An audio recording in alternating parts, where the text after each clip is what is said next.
मुंबई गोवा महामार्गाची अत्यंत दयनीय अवस्था झाली आहे। महामार्गाची दुरावस्था झाली आहे आणि यामुळे ठाकरे गट आक्रमक झालेला आहे। ठाकरे गटाकडून चक्काजाम आंदोलनाची हाक दिली गेली आहे। 13 ऑगस्टला हुमरमाळा येथे चक्काजाम आंदोलन ठाकरे गटाकडून केलं जाणार आहे। ही दृश्य आपण पाहतोय। मुंबई गोवा महामार्गावर मोठमोठे खड्डे पडलेले आहेत आणि गणपती उत्सव तोंडावरती आहे। या सर्व पार्श्वभूमीवर ठाकरे गट आक्रमक झालेला आहे। ठाकरे गटाकडून 13 ऑगस्टला चक्काजाम आंदोलन केलं जाणार आहे।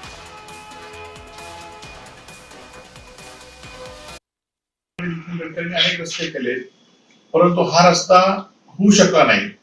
नितीन गडकरी सुद्धा ह्याला जबाबदार आहेत, कारण या रस्त्याचे ठेकेदार अनेकदा बदलले गेले।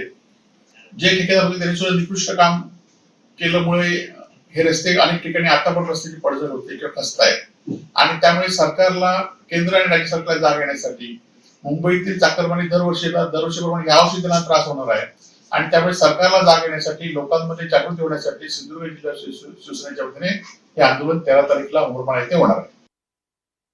गावागावावर कधीतरी दुर्दैवानं अक्षरशः दुःखी संकट किंवा शोककळा पसरते आणि म्हणून या चाकरमान्यांचा प्रवास हा सुखरूप व्हावा अशी प्रार्थना करतो गणपती गजाननला।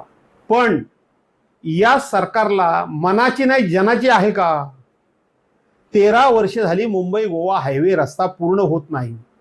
जो मंत्री उठतो तो 1 तारीख काहीतरी देतो, 1 तारीख देतो। 13 वर्षास तारखा द्यायचं चाललंय, पण लाज नाही मला आणि भेटायला आलो तुला, असली या सरकारची परिस्थिती झालेली आहे।